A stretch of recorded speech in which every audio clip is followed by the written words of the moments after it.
or not? I can't stand the guy. What? I can't stand him. Is this a personal issue? No, this is not personal. He's a beautiful guy. He plays for a team that I like. I just can't stand the guy. That is an annoyingly good point. Yeah. Of course, I'm keeping this on down. Okay. Yeah, this is conspiracy theory. So, I think that welcome back to Stick to FPL. Coming up on today's show, we're going to be talking about whether or not Haaland is worth that £15 million price tag. We're going to be looking at the premium midfielders, Salah, Saka, Palmer. Who should you be picking? We're going to be looking at all the top picks that you've been picking so far in your drafts. And there's some new rules in FPL. What are they and what do they mean for our tactics? And finally, we're going to go through my draft. A little bit crazy, but it's a good one. Let's get going. Hello and welcome to Stick to FPL, the brand new revolutionary FPL podcast, studio-based, as you can tell. It looks amazing in here, and we are going to be covering all of the hottest topics in FPL every single game week. Now, this is not the Game Week 1 show. This is more of a preview show that is going to introduce you to what we're all about a little bit. Today, guys, we have our co-host who's going to be here every week with me, and his name is Cim. Cim, can you introduce yourself to the great people at home listening on? Well, great to be part of the podcast. FPL Cim is who I am. Used to be known as Just Sim, and then I decided I was going to do TikTok content. So here I am today, FPL Cim, enjoying life and here to be part of the greatest ever podcast. I hope so. I hope so. Wait. No, just before we get into it, make sure you hit that like, follow, subscribe, whichever platform you're on. Make sure you comment. I've basically been employed to reply to your comments, so give me something to do. And we've put in so much time and effort into this podcast, so a subscribe really goes a long way. Let's get into it. Yeah, and if you haven't seen or heard of me around before in the FPL world, my name is Dan, also known as FPL Mate. I run a YouTube channel which has just over 200,000 subscribers. Thank you so much to everyone who supported me over there. But we're going to be going ahead with a whole nother project, and hopefully it's going to be a great one. So let's get stuck in straight away. There's a lot of hot topics in the world of FPL that I'd quite like to discuss. Now, first of all, anyone who's watched the promo stuff for this podcast will already know a little bit about your opinion on Erling Haaland, but I'd like to talk about it again today because obviously FPL is out now. We've got Haaland's price. He's coming in at 15 million. Is he in your team at that price? The thing is, I feel like we guessed like 16 million and we were trying to be extravagant in our prediction, right? And we weren't that far off. No. 15 million is crazy. Yeah. And what? He was priced up to 14 when he broke the points record. He then got outscored by a 5.5 million midfielder, and then he got priced up to 15 million. Yeah. None of that. Listen, right now, he's not in the draft. I don't want to say full stop he won't be because, you know, like a bunch of my expensive players might get injured in preseason, but 15 million. It is a lot. It is a lot. And is he in your team? Well, yeah, he is in my team, and he's been in every single one of my teams so far. I definitely understand why he's priced at 15 million, because last season, everyone had him. He was at like 80, 85% ownership, and if a player is getting to those levels, you have to do something. So otherwise, we would all be playing with essentially 10 men on the pitch at any given time, right? Because everyone has the same 11th man, which would be Haaland. I hear that, but that's the scenario regardless of whether you have Haaland or not. There'll be a player now who'll have ownership of over 60% and effective ownership at around about 100%. Certainly at the higher levels, yes, there will be about in the overall player base. I think right now there's no one above 50%. Let me just verify that quickly now. Fact check that. We've got to get a fact check that. But I believe that the highest owned player or selected player at time of recording is Ollie Watkins. And yes, okay, 56% on Ollie Watkins, so just over 50%. That's surprising. There. Ollie Watkins is the highest owned player right now. He is indeed. I think because if people are put off by that Haaland price, people would go for Ollie, not Watkins. Yeah, he's naturally in my draft. But anyway, going back to Haaland, why do you feel that the 15 million price tag is not worth it? Why are you not going for him? Is it just that price tag? The thing is, okay, so first of all, I don't believe that you can make a sustainable draft with Salah and Haaland. Okay. Right? That's my belief at the moment. Yeah, there's other sort of edge picks at like 6 million. I don't really like them. If you want to have some of the good midfield picks and have a strong structure, you can't have Salah and Haaland. I think it's not untrue to say that Salah is the best captain in Game Week 1. Okay, I would think I would agree with that one, yes. It then also isn't untrue that Haaland is the best captain in Game Week 2. Absolutely. But I just think at 15 million, there's so much more that you can have that offers balance. And on top of that, I think early season is the time to like go left field. That's the time to like really try to do the crazy thing. And if it goes wrong, you have the whole season to make it up.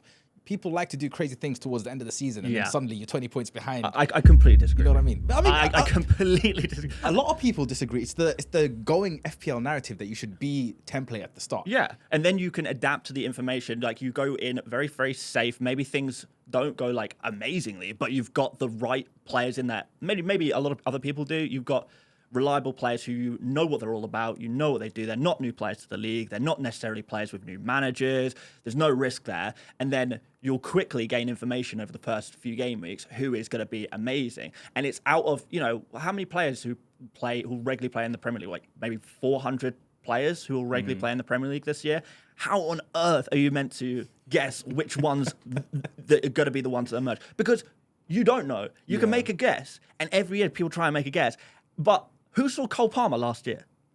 There will be a Cole Palmer this year. Nobody was selecting him before Game Week 1. Here's my thing, right? Okay, go So when you play FPL, who are you playing against? What is the thing that you are trying to defeat? Well, you're trying to defeat me. I'm trying to defeat you this year, and I probably will. Well, but we'll see. aside from you, I think you're fighting the model. You're fighting the machine learning that's really pushing what a lot of people's picks are at the moment. Yeah. And because that will push what a lot of, creators will say, and that will push what a lot of people will do. Yeah, sure. And right now is when the model is the dumbest. Okay, that is true. So I think now is the easiest time to gain an edge. It's also like you get it wrong now, you're gonna get scared and like see 7 million rank and stuff. Mm-hmm. But like I think early on is the time to go different, because it's what you are seeing has a lot more sort of impact on the points compared to later on when like there's so much data involved that you're fighting a machine. That is an annoyingly good point. Yeah, you're not totally wrong. But I still think Haaland is a player I am going to pick. And you know what I absolutely love? He is currently at 33% I do selected. love that. I do love so that. We have right now, if people are going for Haaland, you've got Haaland as a differential. That's the thing. You've got him as a low-owned player, and you can capitalize on 66% of the player base is not going to own this man. To have the best player in the Premier League at 66%. And gaining over 66% of managers, that is an unreal opportunity. And I agree that Haaland is a lot of money, but he presents an opportunity to gain over other managers like no one else in the game right now, in my opinion. Every other quality player in the Premier League is heavily owned. There's not really too many opportunities like this. So yeah, I'm on Haaland, 15 million or no. He is gonna be in my team for Game Week 1. Are you saying that there's no way you could be convinced? No. That's not what I'm saying at all. And I don't want to lock myself out of it, right? I change my mind. Like, I flip around. It's all right. I could do that. Yeah. I'm allowed to change my mind. Yes. But right now, I don't think it makes sense. I think also there's an overarching discussion about Man City and the systemic problems we were seeing last season in terms of them playing towards Haaland. Yeah. Is that going to be resolved? Is De Bruyne going to be playing as much? Because he was quite important to Haaland's points. Yeah. I think there's a lot of issues. And like, if we see preseason, Haaland's just smashing it, like, who's not going to get him? His EO is just going to fly up again. Yeah. He can be 20 million and he's smashing in goals in America against some random people. Like, yeah, for sure. And that will convince people. And that will convince me too. But at the moment, no, I'm not convinced. Okay. All right. Before we move on, one final Haaland fact to support my Haaland propaganda. We're calling it propaganda. Yeah, it is propaganda right now. It is Haaland propaganda. So, obviously, the season before last, Haaland very famously scored 36 goals in the Premier League, breaking the record. And he did so with an total XG throughout the season of 28.54. Last season, the season where he only scored 29 goals, his XG throughout the season was 29.57. So it's an entire additional expected goal in a season he was perceived to have had less chances to score. So that's very interesting. If Haaland reaches the level of being clinical, and that's going to come by having a fully fit season. He's just had a full summer off. He's not had that injury that he had earlier on this year. He's over that now. If he can reach his levels of being clinical that he did in his first season in the Premier League and gets the same amount of chances that he did in last season, he's going to do even better than when he was his first season in the Premier League. But that's not fun, You can't Dan. argue with that. That's propaganda. not fun. Boom. That's not fun. Boom. My propaganda Factos. is that's not fun. I want fun, and having Haaland in my team is not fun. It is fun. It's not fun. It is fun Listen, when hardly anyone owns him. It's more fun now than it has ever been since he arrived in the Premier League. That is a fact. Yeah, fair enough. Fair enough. Fair enough. I think I won that discussion. I think I won that debate. It's not an early victory for I'm leaving. FPL Mate. All right. No dramas. I think there's going to be a little bit more debate in this next one. To be fair, because the next thing I want to talk about, another hot topic in the world of FPL right now, is those premium midfielders. There's a lot of midfielders. So I want to talk about Salah, Palmer, Saka, Son, De Bruyne, Foden, Ødegaard, and Bruno Fernandes, if you are of the Portuguese persuasion. All above 8.5 million, all the way up to Salah at 12.5 million. Usually people seem to be picking at least one or two of these players. Usually, maybe even three in certain teams. Which ones right now have you got your eye on the most? I think Cole Palmer is a sensational football player. I think obviously he scored like 22 goals and 13 assists or something daft like that last season. 9 penalties, which still gives him like 13 goals. Yeah, non-penalty. So I think Cole Palmer might be the best of the lot. It's just I'm not sure he's going to start. It's really unstable at Chelsea. Like one thing I did hear about Chelsea, I'm not going to pretend to be a Chelsea tactico expert, but Chelsea fans believe that the new manager, Maresca, is more of a system manager. So it's no longer going to be the last season situation where pass to Palmer and just let him do his thing. It's going to be more systematic, and there's going to be different players getting involved in the goals. So we could see a slight reduction of Palmer's output, but he's still obviously a phenomenal player. Would you say Poch is a system manager? I don't think he was last season. Forget what happened last season. Okay. Because you're trying to sell me a narrative. I'm going to sell you on back. Okay, go. Yeah? Poch is definitely a system manager, right? The system gets burnt when you start pulling out performances like Chelsea do, and you start getting performances like Cole Palmer does. Like you just burn the system. So I don't see any of that sort of having an impact. I think the problems are going to be how much turmoil that is in Chelsea is going to impact what's happening on the pitch and what's happening for Cole Palmer. And secondly, are any of the England players going to start first game? Yeah, I mean, we could speculate that on that forever, and I think the honest answer is we probably don't know. Until last week. Until we get some indication from the managers or from the teams themselves.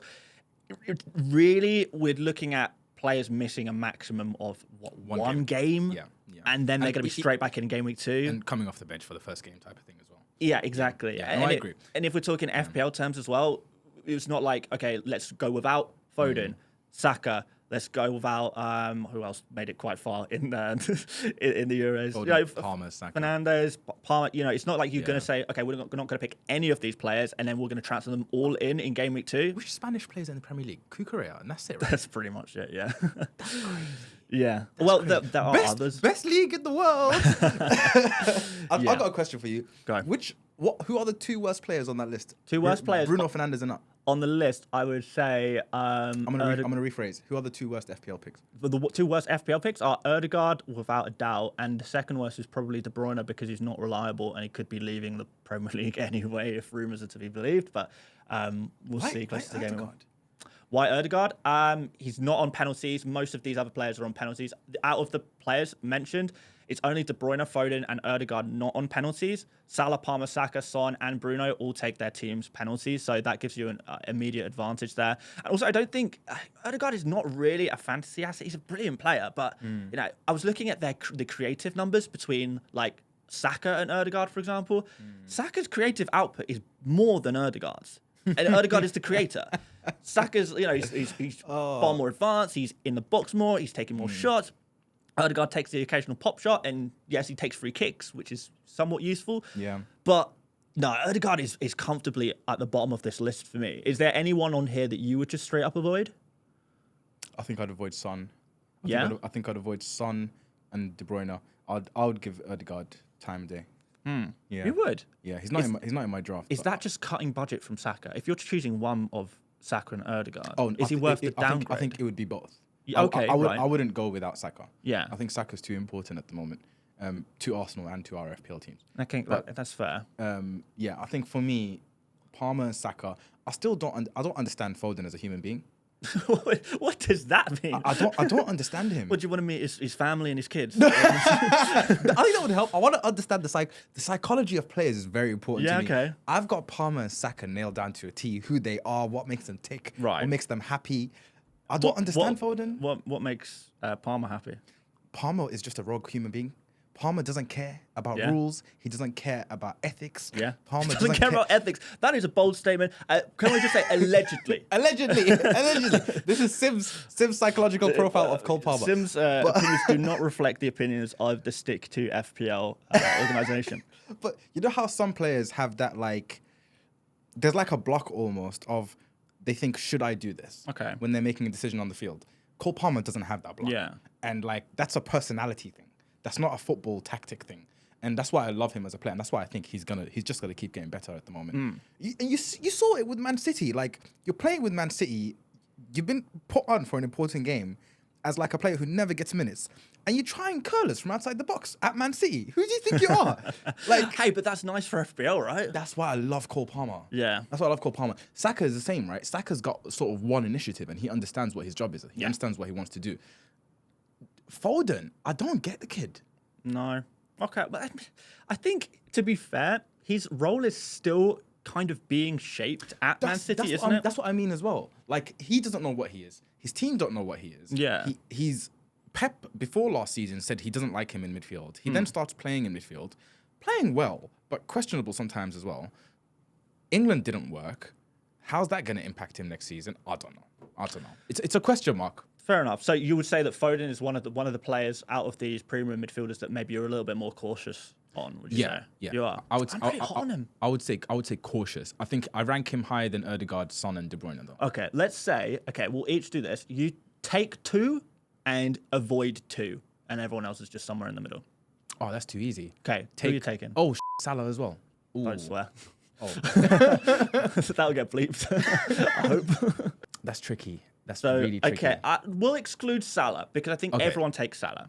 Okay. So pick 2 players that aren't Salah. I would go Cole Palmer and Bukayo Saka. Solid choice. I think for me it's Saka for sure, and I think I'll take Foden. Yeah. I think Saka and Foden. And then the 2 players I would never take are Ødegaard and De Bruyne, like I mentioned earlier. What about yourself? There's no way I see Son or De Bruyne in my FPL team. Fair enough. Yeah. Okay, well, there you go. There's your premium midfielders. Let's move on. So now I think I want to talk about some of the other popular picks that people are bringing into their team right now. There are a few I want to talk about in particular on this list, but we're just going to go through all of the big picks, really. There seems to be in everyone's team. We mentioned Watkins earlier as that #1 pick in FPL. He is this season's Haaland in a way for Game Week 1 because he is just so popular. I hear that Watkins is in your team. Are you super keen on him? I'm not super keen on him. I think to some extent he's in my team to fill out budget, which is a bad sign. You know, when you're not like picking a player because you love him. Yeah. But I mean, Watkins was great last season. There's questions about how Villa will perform this season. There's questions about their opening fixtures, but I think Watkins is like full of confidence, right? I don't think Watkins has been as confident as he is right now. Anytime in his career. So Watkins, at 19 goals, 18 assists last season. This season, he starts off Game Week 1 against West Ham, but there's Arsenal in Game Week 2 and Everton in Game Week 4, which is actually a pretty tricky fixture as well. But West Ham in Game Week 1, Leicester in Game Week 3. I think the rest of the fixtures are reasonably good for him in general. It's just a couple of tough ones. The other thing you got to remember is Aston Villa in Champions League this year. Well, that's the thing, but that's not an issue for the first few weeks, right? No, of course not. And if you most people pop a wild card within the first 5 game weeks. Yeah. So particularly with the way I play, I love an early wild card. Yeah. Because I can go crazy the first 4 weeks. You know what I mean? So you're going to start off hot and then... And I'll revert. And unless my team is going really well. Yeah. But you'll find that out very quickly, I imagine. So, okay.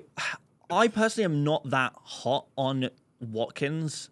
I think he's definitely a good pick, and his price tag is really nice, but I don't think he is the number one best pick as the popularity of him might suggest. He's not. He's not. And one big thing is he obviously got 18 assists last season, which is unreal. But, all right, can you guess what his expected assists were last season? Yes. It was 4. It's 4 expected assists. He overperformed by 4 times. That doesn't take into account winning a penalty. How many penalties did he win? He did win a few penalties. Yeah, so like, look, stop, man, Dad, you need to calm down. I'm just here to bring you the facts. And he did overperform on his expected assists massively. It's not something that can easily be replicated every year. So I would, in a way, expect his numbers to reduce. Now, we've spoken about Palmer already, but the third most popular pick right now is Isak at Newcastle. And Isak's numbers per start are actually better than Watkins. I think Isak's fitness sometimes is called into question, but for me, Isak is the first player in every FPL draft I've made so far. He's the first name, and there's no way I go into Game Week 1 without him unless he is injured. Southampton at home is the opening fixture for him. Bournemouth away after that. Spurs at home after that. We know Spurs are not a particularly good defence. Then we've got Wolves, Fulham, and then it gets a little trickier from Game Week 6. But certainly for those front 5, if you're planning an early wildcard in particular, and you know Isak is fit, there is no reason to not go for him, in my opinion. Your thoughts on Isak? Really echo your views. I think Isak, I don't get how he's not higher owned. I don't get how he's not the most owned. Yeah. He had... FPL priced players really well this season. I think in midfield they did. I think the forwards, Watkins and Isak, are a little cheaper than I would have expected. You think Watkins is cheap? I think 9 million is a good value for money, for sure. Which is why I don't think he's a bad pick. I don't think it's the number one pick, because I think Isak is even better value for money at 8.5. But yeah, I think it's good value. I don't know. I think Watkins is perfectly priced. Yeah. But Isak should be 9.5. Agreed. I think Isak is a better FPL asset than Watkins. When fit, he's unreal. That's the thing, when he's fit. Yeah. And obviously he got 172 points, but points per game is crazy. Right? Yeah, it's nuts. So yeah, I think Isak just 0% chance he's not in my draft. Yeah, fair enough. Who is next? Saliba, Arsenal defenders. You go. Yeah, and we're gonna have a look at your team a little bit later on. But you like Saliba? You think he's a 40% kind of guy? Saliba or Gabriel, I think. Either or. I would go Gabriel. Yeah, I think because the attacking output. Yeah, I think Saliba is your bonus points guy. Gabriel is your goals guy. So it's a stylistic choice depending on what kind of manager you are. Do you want the safety of a Saliba? Do you want the thunder header occasionally from Gabriel? Well, I guessed what you might go for in that situation. I have another word for that. Fair enough. Right. Gordon is the next most popular player, 37% selected right now, 7.5 million. Same fixtures as Isak, you would hope, considering they play from the same Northeast team. Can we fact check? Yeah, I don't think we need to. Okay. I don't think we need to fact check that one. But yes, Gordon, again, 7.5 million, coming off the back of a really nice season. Is he in your team? I can't remember. I think he is, but very slightly underpriced. I think I would like to see him coming at 8. But the problem is there's so many good mids, right, that are in between that. From 7.5 up. Yeah. There's so many good midfielders there. One of them is Eze, because I don't think we need to speak too much on Gordon, to be honest. I think we all love Gordon at his price. Eze, I think I like him as well. A little bit of a risk there through his fitness issues, and also no Elise. Yeah, Mateta possibly going... Mateta is apparently going to be at the Olympic Games. Oh. So, he got picked by France. He got picked for the France that's Olympics. So cheeky by France. It is, I don't get what that's all about. I don't know. They're allowed a few overage players in their Olympic squad, and Mateta was one of them. Lacazette was another. I can't remember who the third Elise one is. as well. Elise is under 23 though, so he... Yeah, but it's cheeky taking Elise. You- Like, you're not meant to take serious first team boys. It kind of does feel like... Yeah. Yeah, it's like Muhammad Ali in the Olympics, like way back when, right? Let the kids fight. Yeah. Absolutely dominant, or like the American basketball team, and France just out here saying, "Oh yeah, we're going to take Elise and Mateta." We'll look pretty stupid if France go out in the first round, but we'll see. Let's see. Right? But do you like the look of Eze? I do. Is he in my? I think he is in my draft at the moment. He's a really neat pick, and I think He's not. why He's not in your team. he's not in my team. He's not in your team. No. I must have swapped him out for Gordon. Well, maybe I must have swapped him maybe out for we Gordon, can convince you to put him back But in. he's interesting. I mean, Yeah. I quite like Eze. I think he's like on the border of being in my team. Okay. The only issue is like it's Crystal Palace, which I mean you can't even say that anymore. They're good now. They just are a good team under Glasner. I hate when a team go through such big changes before the start of the season because they're hard to predict. Yeah. And I feel like there's going to be big changes to that 11. Possibly. Yeah. Possibly. All right, let's whiz through some of these other players. We've spoken about the likes of Haaland, Foden, Salah. Let's move on to some of these other players. So we've got Guardiola. Who? Guardiola. Who? Guardiola. There we go. Sorry. Really nice end to last season, scoring a few goals, playing really advanced on the left. Solid pick. I think everyone agrees with that one. Yeah. I mean, not much to say here. Cool. Great pick. Pedro Porro. I think there is something to be said here. Plenty to be said here. Okay, right. Pedro Porro. Do you like him or not? I can't stand the guy. What? I can't stand him. Is this a personal issue? No, this is not personal. He's a beautiful guy. He plays for a team that I like. I just can't stand the guy.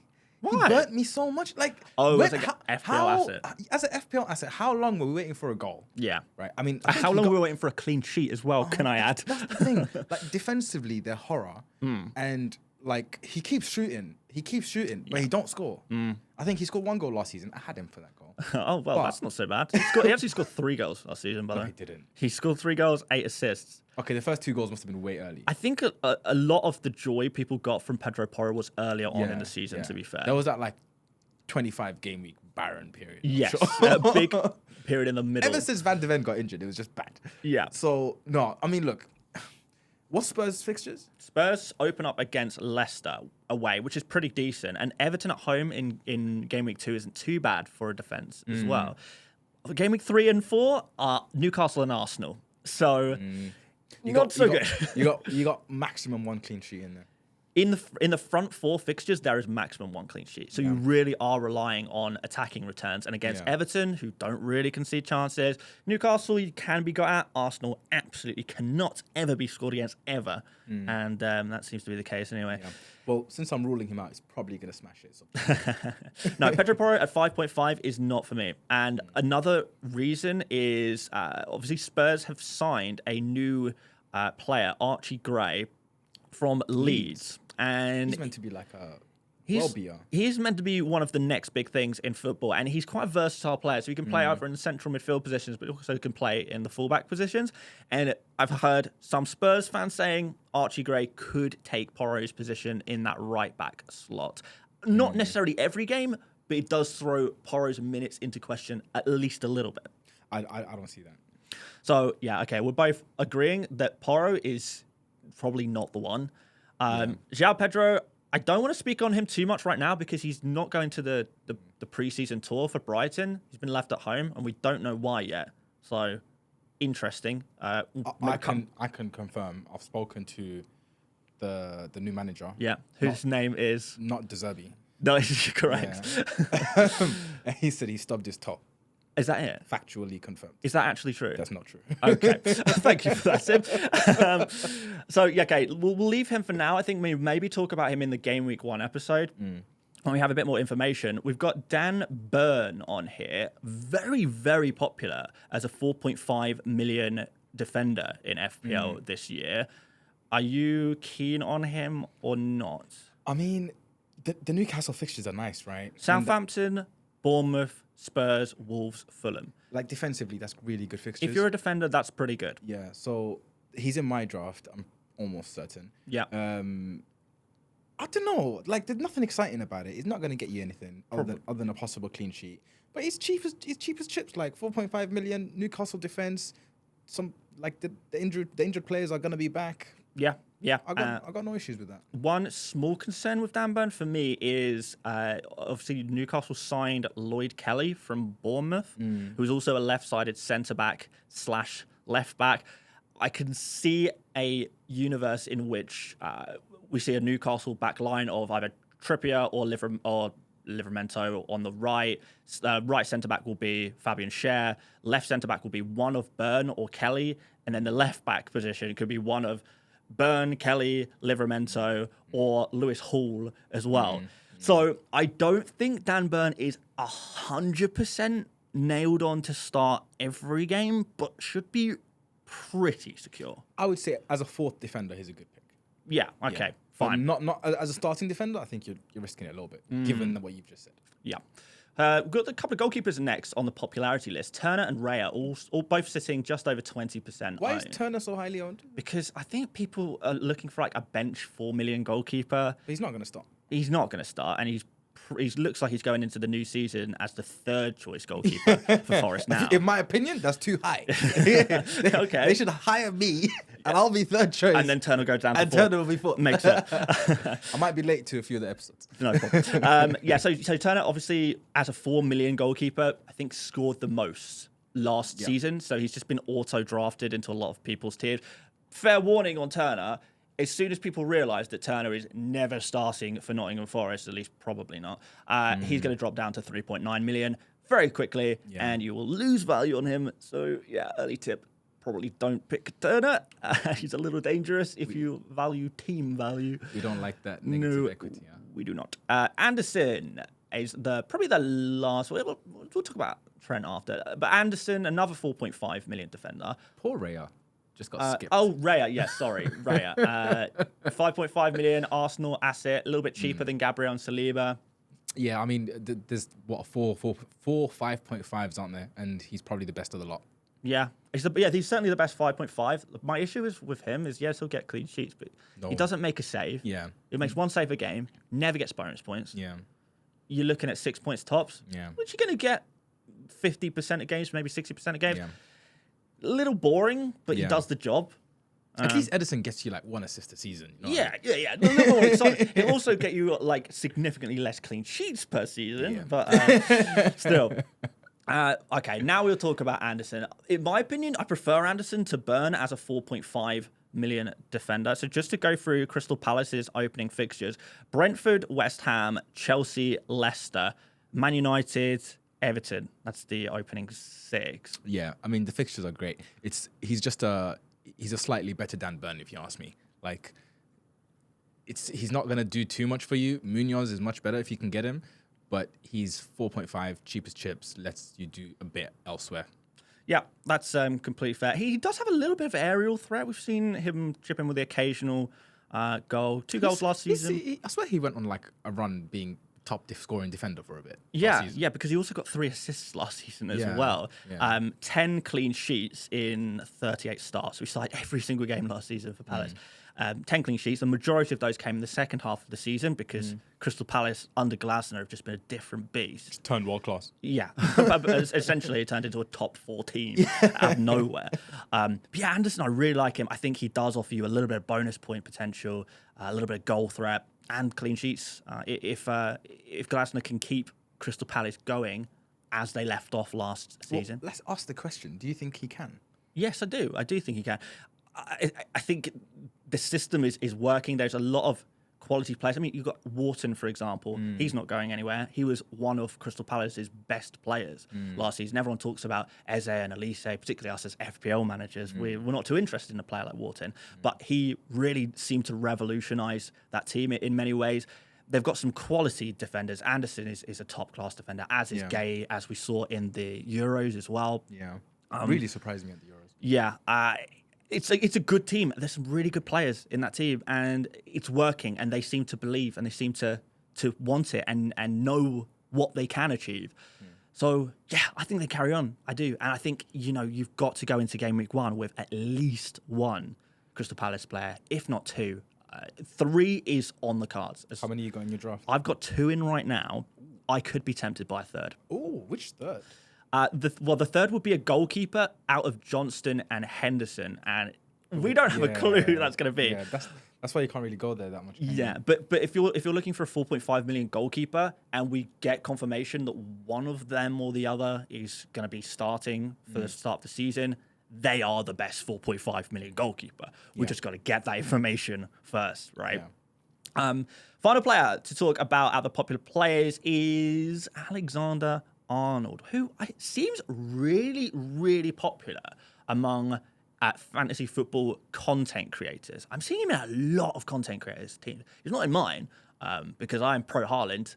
I'm broke. Essentially, I'm broke. You make it sound like a political opinion. It is a political. I'm very pro Haaland. I want to see more Haalands in more drafts. Yes, Trent Alexander-Arnold. He did all the content creators' teams. Yeah. He seems to be very popular. Liverpool have some phenomenal fixtures. So they start off against Ipswich, then Brentford, Manchester United, Nottingham Forest, Bournemouth, Wolves, Crystal Palace, Chelsea. The good fixtures seem to keep running for Liverpool. So I definitely see the appeal there. But, Liverpool didn't really keep that many clean sheets last season, 8 or 9. Which is, it's like Aston Villa, same level as Aston Villa. It's worse than Crystal Palace. It's worse than Everton. It's about the same as Bournemouth. And you're paying 7 million for a Bournemouth level of clean sheets. Does the attacking threat from Trent make up for it? Instinct says yes. How many attacking contributions did Trent Alexander-Arnold get in the Premier League last season? Take a guess. Can't have been more than 5. It was 3 goals and 5 assists. Oh. Which is significantly less than what we've seen in previous seasons. I think if Trent was 7 million last year and now 7 million this year, everyone would be saying, yeah, okay, that's an okay price. But because he's dropped 1 million in price since last season, everyone has lost their heads and saying, what a bargain! No. We get a Bournemouth defender with attacking threat. Right? Get Kirkes. He's 4.5. Come on. Get Kirkes. Might be the most criminal thing ever said on an FPL podcast talking about Trent. Listen, I think the problems with Trent are very long. The issues with picking Trent are so long that it's such a bad idea to pick him. First of all, new manager. What is he going to do? Trent doesn't know what position he plays anymore. No. Let alone on slot, right? I think how he lines up is going to be Gakpo, Jota, Salah. So then midfield, how does it work there? Trent isn't going to make that midfield. If you put him at right back, you start getting the same problems that had Klopp move him out of right back anyway. Yeah. And then the price is crazy, 7 million. It's a lot. It's not like it depends on how they set up structure. It depends on so much. And with that price tag, you want guaranteed. You're paying 15 million for Haaland for guaranteed goals. Yeah. You're paying 12.5 million for Salah for guaranteed goals. That is a premium price for a defender. You need to guarantee to something, and there's nothing guaranteed about Trent. Absolutely. And I think when you make a direct comparison between Trent and a Gvardiol or a Saliba or a Gabriel, if you just think now, who is going to score more points this season? Gvardiol, Saliba, Gabriel, all 1 million cheaper than Trent, and they're probably going to outscore him throughout the season. Yeah. The other argument you can make is Trent has really nice fixtures to start off the season, but is that worth the additional 1 million? What have Liverpool done to convince us they're suddenly going to be good defensively? I think it's really... it doesn't matter. Even if they finished off last season super well defensively, they've got a new manager and everything could change. Yeah. So, I'm glad we're on the same page here because I think among the content creation world in FPL, we're probably in the minority here. And there'll be probably people very angry in the comments where this is posted, and this will be clipped on TikTok, I imagine. And people will be very, very angry about the fact we are disrespecting the golden boy from... He's not a boy anymore, he's a golden man. Okay, the golden man. He's a grown man. Doesn't have the same ring to it. What is he, 25, 26? I don't think he's quite that old. He seems to have been around forever now, though. Yeah. He did start very young. Okay, but we're not too keen on Trent. So really, out of the popular players, we like them all, other than Pedro Porro, Turner, and maybe Trent, I guess? JP. And João Pedro. Yeah, good point. Cool. All right, well, I'm glad we're mostly on the same page on that one because I was expecting a little bit more pushback, but that's fine because we need to talk about the new rules in FPL because FPL have updated the rules. They said before the season started, huge changes coming to the world of FPL. You can see them there. Yeah. So the first big rule change is the 5 free transfers. And just to clarify, guys, because a few people have asked me about this before, you can roll and bank up to 5 free transfers. You don't get 5 free transfers per week. That would be ridiculous. Yeah. But I don't mind this rule. I mean, it's optional. If you want to roll 5 transfers and bank 5 transfers, you can. If you want to spend them all, you can. It's optional. What were your instincts when you saw this new rule change? My first feeling, and my feeling up until now, really, is this is not a rule for us. Okay. This is a rule for the casual who forgot his team for a couple of weeks. Right. And has an opportunity to get back into the game. Okay. And there will be a lot of people watching and listening to this podcast right now who fit into this very demographic. So let's tread carefully with what we say. I love the casual. We love you casuals. We love all levels of players. No, if you take, I don't think at any given moment I'd be able to bank more than 3. Okay, but that's better than the 2 and being forced to make a transfer previously, right? It's interesting because I still haven't quite figured out how this would change me tactically speaking in terms of how I play, but it's an interesting element to the game. It gives like a new dimension of how you can play because you essentially have about 3 more wildcards. Yeah, if you don't use your trans. You can change half of your outfield players every 10 weeks. Yes. If you play your transfer smart. Yeah. Right? Yeah. So it gives you a lot more power in terms of how quickly you can pivot, particularly if you're doing well. Yeah. And you're being forced to make transfers before and you're not now. Like you can do even better. Yeah, because if you start the season really strongly, all your players are hitting every week, for the first few weeks, you're not going to need to make any transfers. Exactly. You can keep rolling. So I do think in that sense, it will benefit the top managers because you have that opportunity. And you also have an opportunity to play slightly differently. If you're a more patient manager, you pick a lot of players that are more set and forget, rather than picking players for short fixture runs or high upside in particular weeks. You just have a set and forget kind of team, good for the season. You will be able to have access to a lot of transfers and able to roll them. This rule's not for me. No? I'm very aggressive. Yeah. In my play style. So you feel that so other managers are maybe getting an advantage over you. Yeah. Yeah. Well, maybe it's time to change your ways, my friend. Leave me alone. Okay. Get out of here. All right. Well, that's not happening. And the only other minor change here, I don't really want to talk about this too much, but you can also keep transfers beyond wildcarding and free hitting previously. I love that. Yeah. I actually really love that. It's so annoying that you lose your free transfers. Yeah. It forces you to make moves that you don't want to make. Exactly. Before wildcard. Like sometimes when you have a wild card and you actually have 2 free transfers in the bank and you think, maybe I shouldn't wild card because I don't want to burn those transfers I saved. Now you can roll them beyond your wild card. So yeah, just to clarify there. If you play a free hit or wild cards, well, your free transfers, they stick around for after, when previously they didn't. Way. There we go. Right. Told you I'd find a place for it. Well, you did to be fair. Right. Next up is the mystery chip. I hate this so much. I have a theory. I have a theory about the mystery chip. This is a conspiracy theory in the world of FPL. You're about to hear this. You made the phone call. I haven't made any phone calls. I'm keeping this on the down low. Okay. Yeah, this is a conspiracy theory. So, I think that FPL, when a few months ago, they announced there was going to be big changes to the FPL game this season. Big changes. And they maybe got to a couple of weeks ago and kind of forgot to make any changes. So the developers are like panicking in their office. Like, we haven't thought of any changes. One guy in the office says, I've got an idea. What if we make a mystery chip and then that will be the big change? And the other guys in the office, well, what is the mystery chip? This is the beauty. We don't know. We don't know either. So what we're going to do is we're going to say the mystery chip will be revealed in January. Therefore, buying ourselves 6 more months of development to think of an idea. And here's the bonus. whilst we announce the mystery chip, people will start speculating on what that mystery chip will be to give us all the ideas we need to make the mystery chip. It is a genius play from FPL, but it is a conspiracy. There is no mystery chip right now, and when we find out, it'll probably be one of our ideas that made it through. You know what I was thinking the whole time? Have you seen that sort of meme format where it's like in a office desk and like, okay, we need a new chip to make the game more enticing. Yes. Someone raises their hand, limitless chip, unlimited budget, free hit, people will love it. Yeah.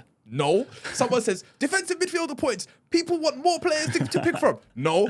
Mystery chip. Yes! That's the one. That's the one. Mystery. It's so perfect. Oh.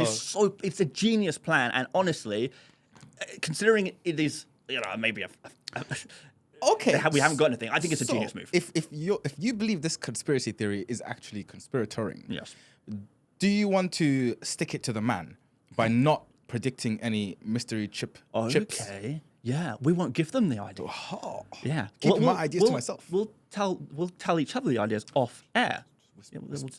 I've got a really good idea. They can hear you. Oh, they can. They can hear you. hear you. Okay. Well, maybe we'll if you ever meet find either out of in us January. Yeah, we'll tell you in January what our idea is as well. We've got great ideas. We're going to tell you in January. And you know what?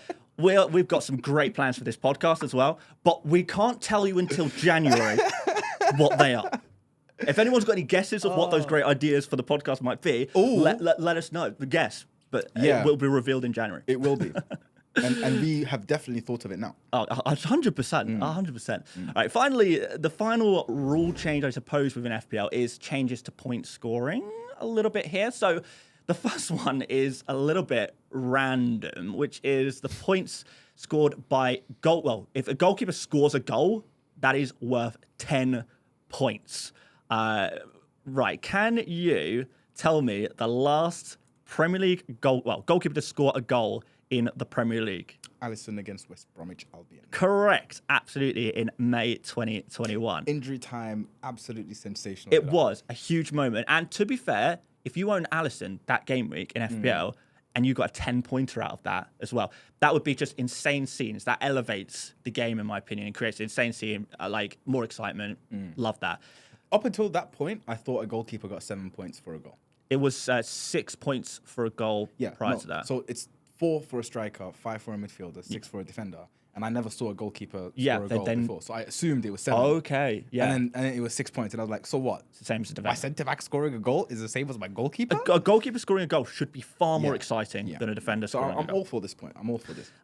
But do you know when the goal before the Alisson goal, when that was? So I couldn't tell you. So the second to last goal scored by a goalkeeper in the Premier League. the year first. 2013. Oof. So it's been 11 years since that one. And I'll give you a clue. It's by a Stoke goalkeeper. I couldn't name you a Stoke player, mate. You couldn't name me a single Stoke player. Fair enough. Asmir Begovic. For Stoke against Southampton in 2013. I don't remember it, if I'm totally honest. I'm just here to read the stats.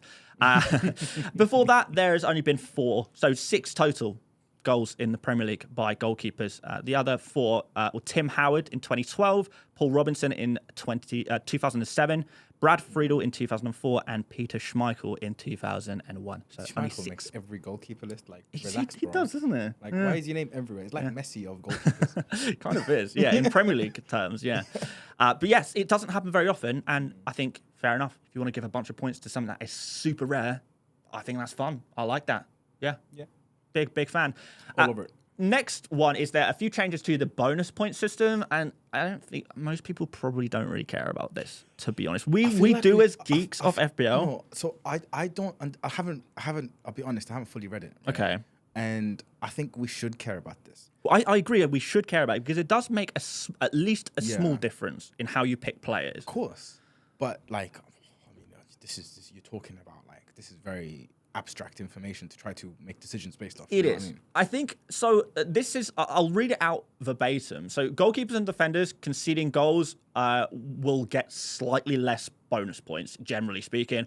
Goal line clearances. If you get a goal line clearance, you're slightly more likely to get bonus points. If you win fouls, you're slightly more likely to get bonus points. And if you take shots on target, you're slightly more likely to get bonus points. And that I'm is sorry, the but general gist of it. You just said you were going to read it verbatim and Yeah. proceeded to not read it Yeah, because verbatim. then I read it out because I don't want to have to explain the BPS system on this podcast because, quite frankly, it's too nerdy and nobody gives a damn. So I'm not going to do that. But yeah, so players like Phil Foden, who take a lot of shots, win a lot of fouls, they are going to, he's already pretty much a beast for bonus points last season. And this season is going to be even better. Same with kind of Saka, wins a lot of fouls.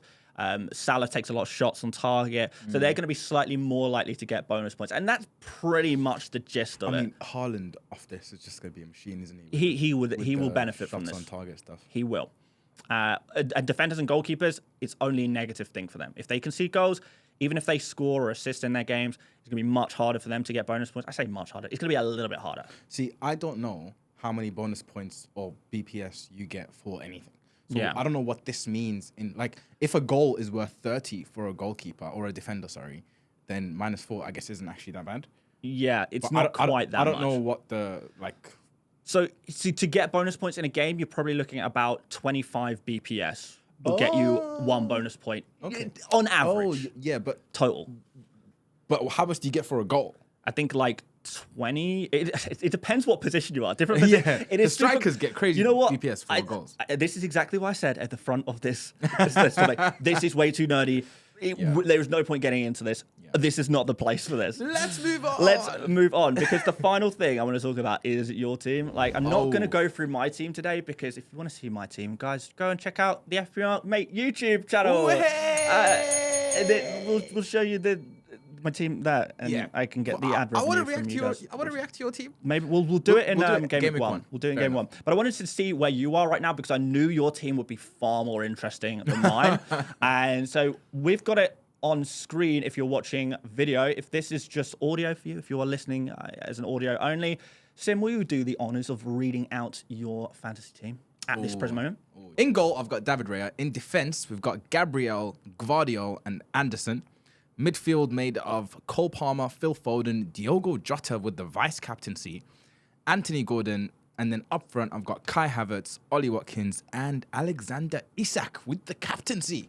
Okay. On the bench, please, sir. The bench, don't take too much notice of this, but I've got Johnston in goal. Is it Johnstone or Johnston? I think Johnston, right?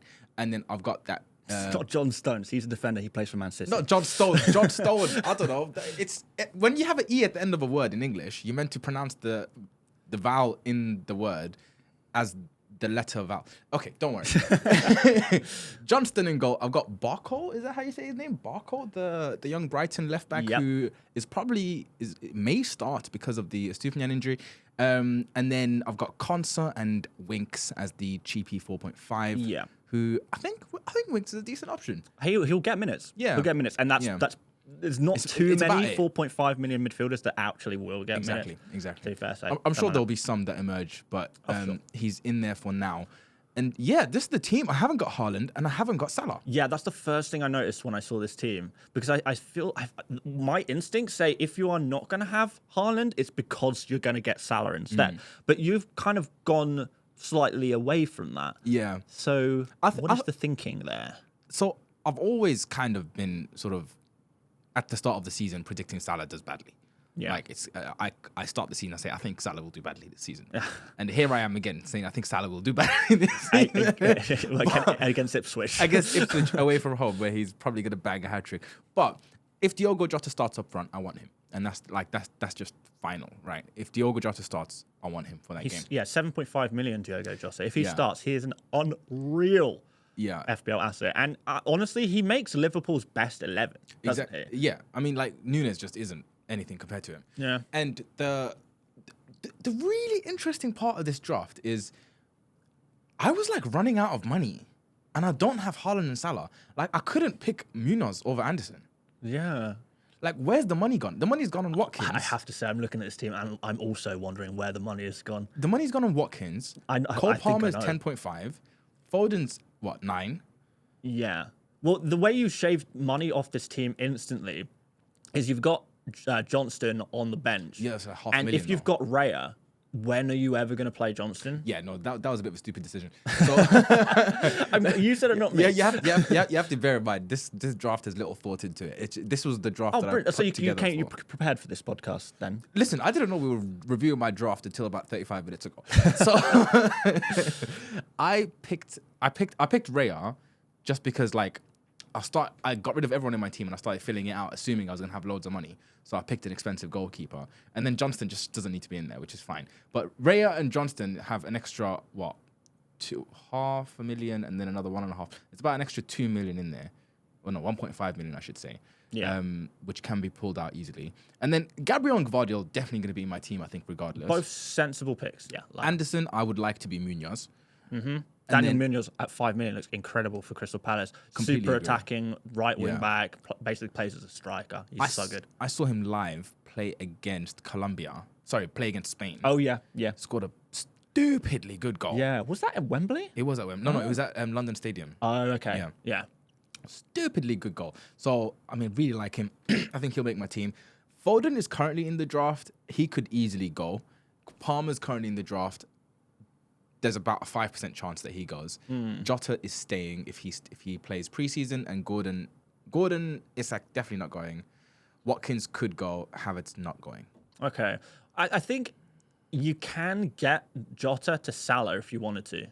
I don't with want the to. Sim. But you're saying you just don't want to do that. No, if I get Salah, I'll lose Palmer. Okay. Yeah, that's fair.